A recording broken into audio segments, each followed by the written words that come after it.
Ever felt that little twinge, when you click accept on a privacy policy, knowing you probably haven't read like a single word of it? Oh, absolutely. We all do it. Or maybe you've just wondered seriously, how do banks keep your money safe online? The internet can feel like, well, the Wild West sometimes. It definitely can. It's that mix, isn't it? Yeah. Convenience versus, well, security. Exactly. That nagging question. Well, today, we're going to pull back the curtain on exactly that. We're taking a deep dive into this really fascinating, sometimes kind of confusing world of digital confidentiality and privacy.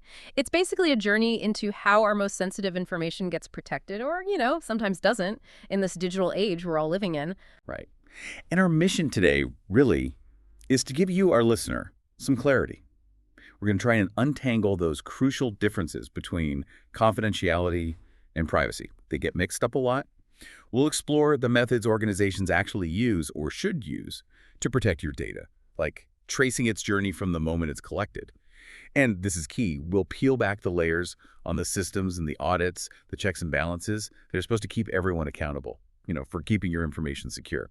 So by the end, hopefully, you'll not just get the jargon, but you'll have a much clearer picture of why this stuff actually matters to you, whether you're just, I don't know, sending an email or signing up for the latest app. It's funny you say that about mixing them up. I always sort of thought privacy and confidentiality were, well, pretty much the same thing. My bank says my account is confidential, right? But then every app wants me to agree to a privacy policy. Is that just words? Or is there a real difference that affects us? That's a perfect question because it really hits the nail on the head. It captures that common confusion. In everyday chat, yeah, they might seem interchangeable. But in cybersecurity, in our source material, especially looking at NIST, that's the National Institute of Standards and Technology, makes it super clear. They are definitely distinct, independent concepts. Each one plays a vital but different role in protecting you online. So when we talk about privacy, fundamentally, we're talking about your rights as an individual. It's all about giving you the control, the power to decide what information you're okay sharing, who you share it with, and under what circumstances. Think of it like your personal digital boundary. It's tied into your autonomy, your dignity, your right to manage your own story online. In this privacy framework, it's not just some tech document. It's designed to help organizations bake privacy right into their systems from the start. It pushes them to think about privacy right from the design phase, to talk clearly with you, the user, how your data is handled, and to make sure everyone in the company is on the same page about privacy and security. It sees potential privacy issues as problems you might face at any point, from collection right through to when they get rid of the data. It's about your empowerment. Now, confidentiality, on the other hand, shifts the focus. It's not about your right to decide anymore, but about the organization's duty after you've shared something. Confidentiality is all about protecting against unauthorized access or disclosure. Once the information is in their systems, so you exercise your privacy, your rights, maybe show your email and credit card details to buy something online, that's your choice. Once they have that data legitimately, confidentiality kicks in. It's their promise, their technical setup to make sure only authorized people or systems can see that data. It's like the secure vault, the strict access rules for the information after you've entrusted it to them. NIST defines confidentiality as preserving authorized restrictions on access and disclosure. That covers personal privacy and things like company secrets. So yeah, privacy is the who decides. Confidentiality is the who can access once that decision's made. Okay, that makes so much more sense, right? So privacy is my choice, what I share, how it's collected, and confidentiality is what the company does to guard what I did share. They're not separate things then, really. They have to work together, like two sides of the same coin. Exactly. You got it. They're fundamentally intertwined. You could have privacy rights, but if the company's confidentiality stinks, well, your privacy is compromised anyway, right? And flip side, a company might have amazing Fort Knox level confidentiality, but if they collected your data sneakily or took way more than they needed, they violated your privacy, even if the data itself is technically secure. So privacy sets the rules of the game, the ethical and legal lines. Confidentiality is how they actually play the game safely once they have the ball, so to speak. And it's not just your personal info. Confidentiality also covers their own secrets, like trade secrets, business plans, that kind of thing. And to do any of this right, companies really have to sit down and figure out, precisely what is personal information that they hold. Right, okay. Let's dig into that. It's clear they need to protect something, but what exactly is this personal information? That term, PII, you mentioned, data can sound so abstract. What does it actually mean in the real world? That's a really important question. Because data sounds impersonal, but it often hides really sensitive details about you. Our source calls it personal identifiable information, or PII. And the definition is broad. It's basically all data that can be used either directly or indirectly to identify an individual. And what's kind of wild, and maybe a bit scary, is how many bits of info, things that seem harmless alone, can become PII when you put them together. It's not always just the obvious stuff. Like, think about it. A company might know your favorite coffee, the time you usually get it, the shop's location. Individually, not much. But bundle that together. Suddenly it starts pointing towards you and your routine, even without your name attached directly, so it's the potential link too. Our source gives some solid examples. Names, obviously. Not just your legal name, but maiden names, mother's maiden name stuff used for security questions, right? Aliases too. Ah, yeah, the security question. Exactly. Then personal identification numbers. These are the big ones. Your social security number, passport, driver's license, tax ID, and definitely financial stuff, bank accounts, credit card numbers, prime targets, addresses too, physical street address, email address, direct lines to you, and personal characteristics. This bucket is getting bigger all the time with tech. Photos, like for facial recognition, fingerprints, handwriting samples, other biometrics, voice prints, retina scans, you name it. Now, a really crucial best practice for companies, something the good cybersecurity programs focus on, is just minimizing the PII they collect and keep. The idea is simple. If you don't absolutely need it for something critical, don't collect it, period. And responsible companies don't just collect and forget. They regularly review what they have. Is it still accurate? Is it relevant? Do we still need it for a core function? Cutting down the amount of PII they hold isn't just good housekeeping.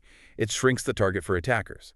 Less data means less risk, less to worry about. So it's not just locking the door after they have the data, but being smart, really intentional about what they even ask for and keep in the first place. Okay, so what are the practical steps? What do organizations actually do to protect PII once they legitimately have it? Right, moving from theory to action, there's a kind of roadmap. First, they need to regularly review their PII, like constantly. Is it accurate, relevant, timely, complete? Outdated info can be a risk itself.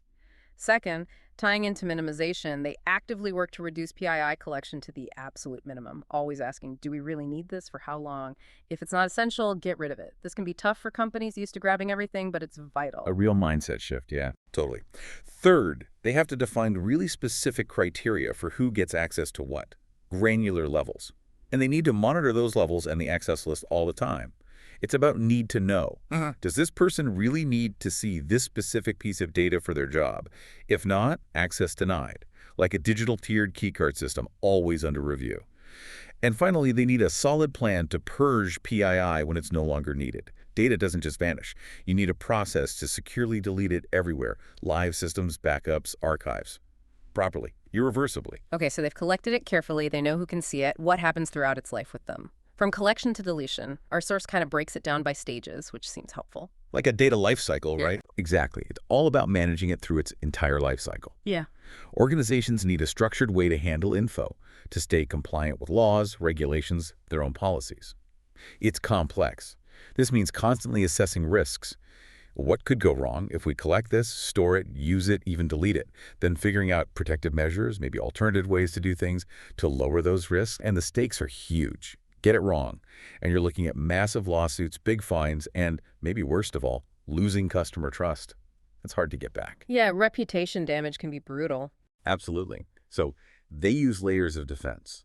Operational stuff, privacy rules, security tech. Let's trace it through. First stage, data collection. The foundation is creating really comprehensive policies and procedures. These aren't just shelfware. They need to detail what data is collected from employees, customers, how it's collected, accessed, kept. What happens in an incident? How is privacy built into new systems? Rules for sharing. And, crucially, what are the consequences if someone breaks the rules? Without these, it's just chaos. And right alongside policies is mandatory training. You cannot skip this. People, unfortunately, are often the weakest link. Organizations have to drill down on reducing inappropriate access or sharing of PII.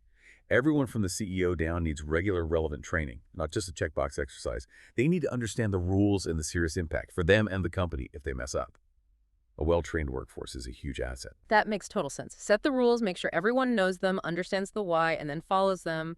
But, even with training, mistakes happen or bad actors get in. So once the data is collected and they start actually using it, processing it, what then? Is there another layer? Definitely. There's a critical second line of defense at the data processing stage. A key technique here is de-identifying personal information. This is pretty clever. It involves removing or changing enough personal identifiers so the data, while still useful for analysis, can't easily be linked back to one specific person. Two main ways to do this. First is pseudonymization. Think of, say, a medical study. Instead of Jane Doe, her record might say patient 565 or client AM. The data diagnosis treatment is still tied to an individual, but you can't tell who without a separate, super secure key that links the pseudonym back. It's like a secret code name. Allows analysis, adds privacy. Ah, okay. Like a secret nickname. Exactly. The second method, which goes further, is anonymization. This really strips out the ability to trace data back to a person at all. Once data is truly anonymized, linking it back is incredibly hard, maybe impossible. This is used for big research projects, trend analysis, public data sets where you don't need individual records, just the big picture. Like analyzing public health trends doesn't require knowing patient names, just maybe age group, location, condition, the trade-off. Anonymized data is less specific, but it offers the strongest individual privacy. Got it. Pseudonymization, Yeah. secure nickname, anonymization, identity truly stripped. Fascinating balance. But what about when data is just sitting there in storage? Seems like a prime target. It absolutely is. The data storage phase is where most sensitive info lives, so it's a huge vulnerability point. They need multiple layers here. Access enforcement is huge. Controlling who gets to what data, using strict policies and tech-like access control lists. Think digital keycards. Again, each one only opens specific necessary doors. Then there's strict control over mobile devices. Many orgs outright ban or severely limit accessing PII from laptops, phones, tablets. Why? Because they get lost or stolen easily. Exactly. They're just riskier. Easier to lose, easier to hack, often safer to just keep sensitive data off them entirely. And finally, continuous auditing of events. This means constantly monitoring systems for any activity that might affect PII confidentiality. Not just finding breaches after they happen, but spotting suspicious access attempts in real time. Like a 247 digital security guard watching the monitors. It allows for quick response. Next up, data transmission safeguards. When data is moving across the office network, over the internet, it's exposed. Common protection. Encrypting the communication channel itself. Using a VPN, a virtual private network, is a classic example. It creates a secure, encrypted tunnel. Makes eavesdropping really hard. Alternatively, you can encrypt the sensitive information before sending it, so even someone intercepts the message. The data itself is scrambled jump without the key. Either way, the goal is unreadable data if it falls into the wrong hands mid-transit. And then at the very end of the line, data deletion purging safeguards. Clear policy saying when data sets get archived securely or permanently wiped because they're no longer needed for business, this stops sensitive info just hanging around on old servers or backups forever, becoming a forgotten but still dangerous liability. Okay, now here's where it gets really interesting for me. The digital magic, right? Our source talks about data obfuscation and encryption. These sound super technical, but they seem fundamental, like putting a digital disguise on our information. Let's unpack what these really do. You're right, these are absolutely core techniques, especially when building new systems, testing them, rolling them out. If real sensitive data is involved, which it often is, companies use data obfuscation. Obfuscation basically means deliberately making that sensitive data less valuable, maybe even totally nonsensical to anyone unauthorized who might see it. It is like a digital disguise. If a hacker sees it, it looks like garbage. And the bigger picture, why this is so critical. Well, data breaches aren't just headlines. They cause real financial pain, stop businesses in their tracks, and destroy reputations. Think about a big credit card breach. Customer trust just evaporates. Yeah, the fallout is huge. It is. So encryption and obfuscation are crucial defenses. They protect data when it's collected, processed, stored, moving, everywhere. Now, let's break down encryption. It's using cryptography to mitigate breach risks. Cryptography applies a complex math algorithm to transform data. Before encoding, readable data is plain text. After encoding, when it's unreadable scramble, it's ciphertext, the genius part. That ciphertext can only be turned back into readable plaintext using a specific key matched with that same math algorithm. A neat side benefit can be non-repudiation, basically. Cryptographic proof that the sender really is who they say they are. They can't deny sending it later. Okay, so obfuscation is like digital camo, makes data less tempting. Encryption truly scrambles it, needing a key. Right. But our source mentions different types of obfuscation beyond just general encryption. Can you walk us through those? Absolutely.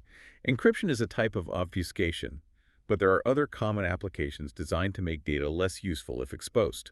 Two big ones. First, tokenization.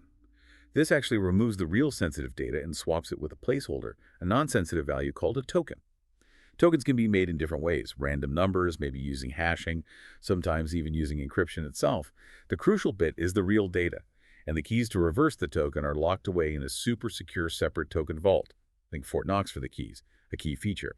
Tokenization often keeps the same format as the original data, same length, same type of characters. This helps because older systems might expect data to look a certain way. Ah, like credit card numbers. Exactly. That's the perfect example. When you tap your card, your real number, say 4291-6451-6524-5564, might not travel through every step. Instead, a tokenizer swaps it for a unique token, like 6523-8313-7359-5435. That token goes through the system. Only the secure vault, separate from the main flow, knows that token equals your real card number. It dramatically cuts the risk if one part of the payment network gets breached. Brilliant, really. Limits exposure. The second application is masking. This swaps sensitive data with other similar data, so identifying details are hidden or masked, but the data still looks realistic, often keeping the same format and even statistical properties. The cool part, the overall aggregate value, the trends in the data, often stays the same. So companies can use it for analysis, testing, research without exposing individuals. So like for testing software or doing medical research. Perfect examples. You need data that looks real, but you can't use actual patient records. So an SSN like 925018264 might become 8764. The structure's there, but the identifying part is gone. Same for names, addresses, phone numbers replaced with random but correctly formatted info. There are different masking techniques, shuffling data in a column, scrambling, substitution, nullifying, making it blank, or masking out with asterisks or X's. It's about creating a realistic but safe dummy data set. Okay, so obfuscation is the camouflage, but if we want to really scramble it, make it totally unreadable without a secret decoder ring, that's encryption. And our source mentions a couple of main ways and clears up that confusion about hashing. I think lots of people mix those up, right? You've nailed two really key points there, and yeah, the hashing confusion is classic. Let's tackle encryption methods first. How the keys work is, well, key. Basically two types of keys. Public keys, which you can share widely, and private keys, which only one person knows and guards closely. First main method, symmetric encryption. This uses one single shared private key for both encrypting and decrypting. Everyone in a group uses the same key. Could be a number, letter, complex string. It's super common where speed is critical, like banks encrypting tons of customer data for fast transactions. Think online banking millions happening at once. Needs to be quick. Right, gotta be fast. But, big drawback. No non-repudiation. Since everyone has the key, you can't prove who really sent a message. Anyone with the key could have. And it gets messy to manage as groups grow or change. Adding someone means sharing the key securely. Removing someone means changing the key for everyone left. A real headache to scale. The second, generally seen as more secure method, is asymmetric encryption, or public key cryptography. This uses two keys, mathematically linked, a public key and a private key. Data encrypted with the public key can only be decrypted by the matching private key, and vice versa. Only that specific pair works. Ah, okay, two keys. Right. Super useful for things like digital signatures. A sender uses their private key to sign something. The receiver uses the sender's public key to verify it's really them and hasn't been tampered with. It's also behind secure websites, those SSL/TLS certificates. And it's fundamental to cryptocurrencies like Bitcoin, blockchain stuff. Its main weakness, speed. Compared to symmetric, it's slower, the keys are longer, the math is more complex, needs more computer power.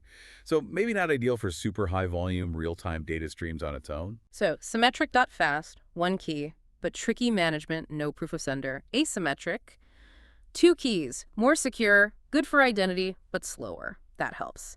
Now, hashing sounds like encryption, scrambling data, but it's not. What's the difference, and why use it? Yeah, this trips people up, but the difference is fundamental because their purpose is different. Hashing looks similar because it also takes data and turns it into a fixed-length string called a message digest or hash value. But here's the absolute key difference. Hashing is one way. You scramble the message into code, and you cannot unscramble it. There's no key to reverse a hash. Encryption, remember, is two-way encrypt and decrypt. Ah, okay, one-way street. Can't go back. Exactly. So their uses are totally different. Encryption is for keeping data secret. Confidentiality. Hashing is for ensuring data integrity, making sure it hasn't been changed or corrupted, and validating authenticity. How? You calculate a hash of the original data. Send the data and the hash. The receiver calculates their own hash of the data they received. If the two hashes match, the data is intact. If they don't match, even by one tiny bit, something's wrong. It's like a unique digital fingerprint for that specific piece of data. Like a fingerprint, got it. Precisely. And interestingly, because you can't decrypt a hash, it's often combined with encryption for top security. Encrypt the message for secrecy, then hash the encrypted message for integrity. Receiver decrypts it, then calculates the hash of the decrypted message and compares it to the sender's hash. Best of both worlds. Secret and verified. Oh, and hashing is also how passwords are usually stored safely. They don't store your password, they store its hash. When you log in, they hash what you type and compare hashes. If the database leaks, attackers just get gibberish hashes, not your actual password. Clever. So encryption for secrets, hashing for integrity. Okay. What about the actual scrambling part? The cipher techniques our source mentions. How do they make stuff unreadable? Right, the cipher is the result of using encryption algorithms. It's a jumbled up message, meaningless numbers and letters, impossible to read without the key. And while some basic ciphers might seem simple, they get incredibly tough when combined. That's where the real strength comes from. Two main types. First, substitution ciphers. These swap each character in the message with another character or symbol. A really basic one might just shift letters, A becomes D, B becomes E, etc. Like a kid's secret code, the Caesar cipher. More complex ones use math, like the modulo function, turning letters into numbers, doing calculations, then turning them back. The key isn't just a simple swap list, it's a mathematical rule. It changes the characters themselves. Second, transposing ciphers. These don't change the letters, they just rearrange them. Scramble the order. Imagine meet at 12 becoming, I don't know, to me till 8. Total gibberish, unless you know the rule. The key for putting the letters back in the right order, like a complex anagram. Shuffling the letters. Exactly. Very effective when combined with substitution, because even if you guess the letters, you wouldn't know their order. And there are others too. Running key ciphers use a key as long as the message itself, super hard to break. Block ciphers encrypt chunks of data. Stream ciphers encrypt bit by bit continuously. The main point, combining these techniques, substituting and transposing, maybe using different keys makes decoding without the right key exponentially harder. Really robust. Okay, so we've covered protecting data when it's collected, processed, stored, encrypted. But what if someone, accidentally emails the wrong thing? Or worse, tries to deliberately leak sensitive info? Seems like we need a way to stop data leaving when it shouldn't. That's where data loss prevention, DLP, comes in, a proactive guard at the gate. Precisely. You need that proactive defense. Data loss prevention, or DLP, systems are specifically built to detect and, crucially, prevent sensitive information from being transferred out of an organization improperly, whether by accident or on purpose. These systems are like digital watchdogs, monitoring outgoing traffic email, file transfers, web uploads, instant messages, you name it. They often use smart pattern matching or keyword recognition, so they can spot things formatted like a social security number or specific sensitive project names. If they detect something trying to leave that violates policy, like an unencrypted file with customer PII, the DLP system can step in. It might block it outright, quarantine it for review, or maybe automatically encrypt it, like in that source example. The goal is to catch it before it crosses the boundary. So how do companies make DLT effective? It sounds complicated. It requires a coordinated effort. Best practice is a centralized DLP program involving folks from IT, legal, HR, business units. Everyone needs to be involved. You need clear, enterprise-wide data usage policies, strong incident reporting and response capabilities, know what to do fast when something's detected. You have to evaluate your data, define sensitivity levels, know where all your sensitive data is, that's inventory and discovery, and manage cleanup of old data. Understand your assets, then monitor how sensitive data is used, spot unusual patterns, get visibility across the whole company, enforce security policies proactively, and, back to this again, implement continuous employee education. People are key. They need to understand the risks and policies. Makes sense. Always comes back to people and process, not just tech. Are there different kinds of DLP systems for different places data might leak from? Yeah, they're deployed strategically. Common types include network-based DLP. Sits at the network edge watching data leaving via email, FTP, web, messaging. If there's a violation, it logs it, what data, who sent it, where it was going. Cloud-based DLP. Extends that network protection to cloud services, AWS, Azure, Google Cloud, SaaS apps. As more stuff moves to the cloud, you need DLP there too, watching data flow between virtual machines or cloud storage. And endpoint-based DLP. This is installed directly on user devices, laptops, desktops, maybe even phones. It watches for sensitive data being copied to USB drives, printers, or other external media, even if the device isn't on the company network. It can block transfers based on keywords, patterns, or file types. So trying to copy that secret spreadsheet to a personal USB, the endpoint DLP can stop it. That Alice example from our source really makes it click. Alice forgets to encrypt an email with patient PII, but the hospital's network DLP catches it, encrypts it automatically. Boom, potential disaster averted. It's like an invisible safety net. Okay, but what about data that's just sitting there? Hmm. Data at rest, the source called it. How do we protect that? It seems less active. Great question, because protecting data at rest is absolutely vital, even if it feels static. That's where most sensitive info lives: databases, file servers, archives. If that gets hit, it's often catastrophic. It needs a really robust storage setup with multiple overlapping layers of protection. First layer, surprisingly maybe, is physical security. Often overlooked now, but crucial: locking down the hardware itself. Secure server rooms, locked cabinets, security cameras, badge access, tamper-evident seals on devices, like a bank vault for the servers. If you can't physically touch it, it's much harder to steal the data. Good old locks and keys still matter. They really do. Then, layered on top, digital security controls, encrypting entire hard drives, using encrypted USB sticks, secure file systems. So even if someone does get physical access, the data itself is scrambled without the key, a critical failsafe. Next, super important, authorization and user access controls. Who gets to access what? This includes role-based access, access based on job title, rule-based access, automated rules like time of day restrictions, discretionary access, owner decides who gets access, and a huge one now, multi-factor authentication, MFA. This is massive, more than just a password, something you know. MFA adds something you have, like a code from your phone app or a physical token or something you are, fingerprint face scan. Makes it way harder for bad guys even if they steal a password. MFA is everywhere now, yeah. For good reason. We also need change management controls. Strict documented processes for any changes to systems or data. Request, review, approve, implement carefully, have a rollback plan, document everything, stops unauthorized or sloppy changes creating holes. And finally, backup and recovery mechanisms, the ultimate safety net. If disaster strikes fire, flood, ransomware attack, clumsy admin deletes something, robust backups mean you can restore the data and keep the business running. Essential. Okay, makes sense. Lots of layers for data just sitting there. And then finally, what happens when data is truly old, useless? We can't just drag it to the recycle bin and assume it's gone, right?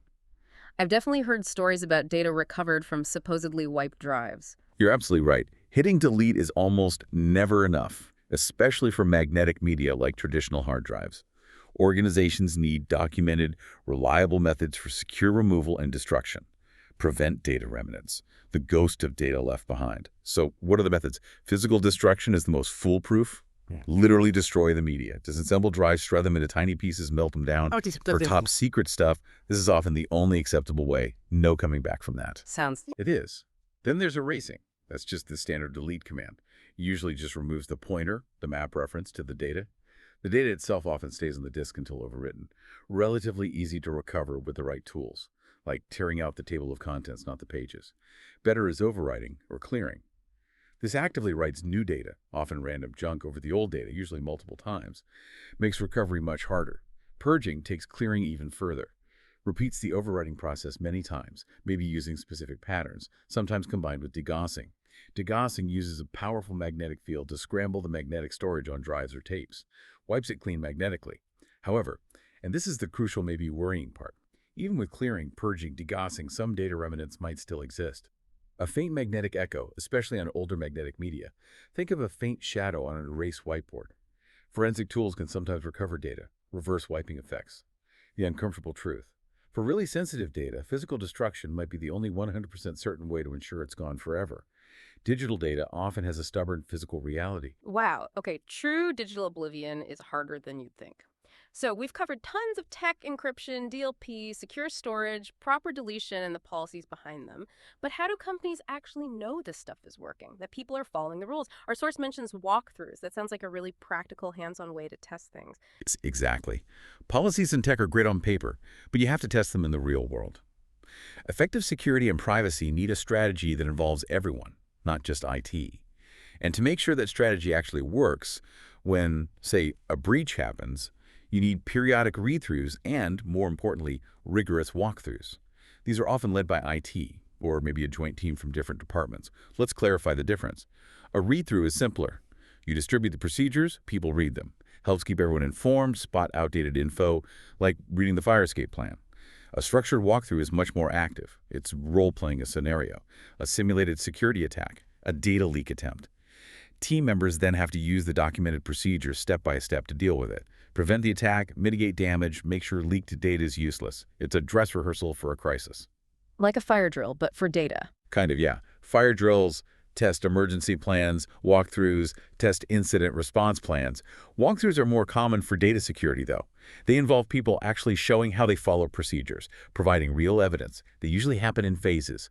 Plan the scenario, understand the process being tested, review docs, interview people, perform the walkthrough itself, document everything meticulously, test specific controls, and finally evaluate how it went and report findings and recommendations. It's a cycle. So these aren't just tech drills. The whole organization gets involved. Where else do these walkthroughs happen? What do they focus on in, say, finance or HR? That's right. It has to be holistic. Walkthroughs should touch all departments handling sensitive data. Take finance and accounting. They handle money, payment info, maybe salaries. Walkthroughs there check that PII access is absolutely minimal, only what's needed for the job. And that security is tight around systems controlling cash, payments, financial reporting. You might simulate someone trying to divert funds and check every control. Or corporate training. Maybe not one department, but whoever does the training. Walkthroughs check if the security privacy training content is right, if employees acknowledge policies, maybe attend a training session, interview trainers about updates. Is the knowledge actually getting through effectively? Human resources, huge area. They handle onboarding, employee PII, access changes. Walkthroughs look at how they collect and manage PII, handle policy violations. For security, it's background checks, defining roles, communicating policies, monitoring activity, and crucially, revoking access properly when someone leaves or changes roles. One mistake here can be devastating. Yeah, HR holds so much sensitive data. They really do. And finally, IT risk management. Their job is finding risks, confidentiality, privacy, security risks, and figuring out how to deal with them. Walkthroughs check how they monitor controls, spot violations, track assets, assess vulnerabilities, develop mitigation plans, review those plans. They're the what-if department. And looking externally, when auditors come in, like for a formal audit, they'll also review how a company communicates security awareness. They'll look at training programs, codes of conduct, employee handbooks, security policies, incident procedures, all the documentation showing how people are told what their responsibilities are. That brings us perfectly to SOC2 engagements. Sounds like the ultimate test, the big exam for a company's security, confidentiality, and privacy controls. What actually happens in these audits, and how do those walkthroughs fit in? You're spot on. SOC2 is a major benchmark, especially for service providers handling customer data. It's about trust. In an SOC2 audit, the service auditor digs deep. They evaluate everything, procedures, controls, documentation. They check if the company's description of its system is accurate, if the controls are designed properly, and, in a Type 2 audit, if those controls actually worked effectively over a period of time, usually 6 or 12 months. And walkthroughs are absolutely fundamental to this. The auditor performs walkthroughs of the company's IT security, confidentiality, and privacy processes. Typically, they follow a specific transaction or event from beginning to end through the company's system. They look at the exact same documents and systems the company's own staff use. The goal, especially for confidentiality and privacy, is to really see and understand how PII or sensitive data is handled at every single step, not just reading about it, but tracing its path. Seeing it in action. Exactly. It involves lots of inquiry, asking questions, observation, watching people do their jobs, and inspection of documents, flowcharts, everything to grasp the control design. They'll specifically ask about times when controls didn't work as expected. They'll probe variations in processes for different situations. Are the controls consistent? Robust. A well-done walkthrough is invaluable. It verifies the auditor's understanding, provides direct evidence about control design and implementation, and for Type 2, about operating effectiveness. It's the auditor saying, prove it to me. So after all that digging and watching, what if the auditor does find problems? How do they decide if it's a minor slip-up or a serious deficiency that could damage the company's SOC2 report? Seems like a lot hinges on that judgment. A huge amount hinges on it. It affects trust, compliance, potentially business deals. When evaluating findings, the auditor has to be incredibly thorough. They investigate the nature and cause of any inaccuracies in how the system was described, or any failures or deviations in the controls. Then they make several key judgments. Does a misstatement mean the company failed to meet the official description criteria, or could it mislead someone reading the report? Is a control deviation just a blip, or a real deficiency meaning the control isn't reliable? Did they do enough testing to confidently say controls worked, or do they need more evidence? Big questions. Huge. They also assess if deficiencies have a pervasive effect, meaning does this one problem ripple outwards and affect lots of other areas, or the overall system goals, like a weak foundation versus a leaky pipe. They gauge the magnitude of the potential impact, financial loss, reputational damage. And crucially, could users of the report be significantly misled if the auditor doesn't modify their opinion to highlight the problem? That's their ethical duty. Things that suggest a pervasive effect. Problems with entity-level controls, the big overarching rules, often spread widely. Poor network segmentation if one area is breached, a lack of internal walls lets the problem spread easily across the whole network. Failures in key controls are obviously serious. If the auditor finds material issues, inaccurate descriptions, badly designed controls, or controls that just didn't work effectively in Type 2, they must modify their opinion in the final report. Understanding why it failed helps them explain the modification clearly. Now, what's really serious is finding actual fraud or suspected fraud. That triggers a whole different level of response. The auditor has to talk to senior management immediately, unless management is implicated. Then they go higher, to the board or equivalent. They might need to bring in outside experts, reassess the entire engagement's risk, question everything management told them, get legal advice. In extreme cases, if fraud is deep or management can't be trusted, the auditor might have to report it externally or even withdraw from the engagement entirely. Fraud just shatters the foundation of trust needed for an audit. Wow. That was quite the deep dive. Seriously. From the basic difference between my privacy rights and a company's confidentiality duty, through all that tech like encryption and obfuscation, right up to these incredibly detailed SOC2 audits keeping companies honest, it's really clear there's a massive amount going on behind the screen to keep our data safe. Or at least there should be. Indeed.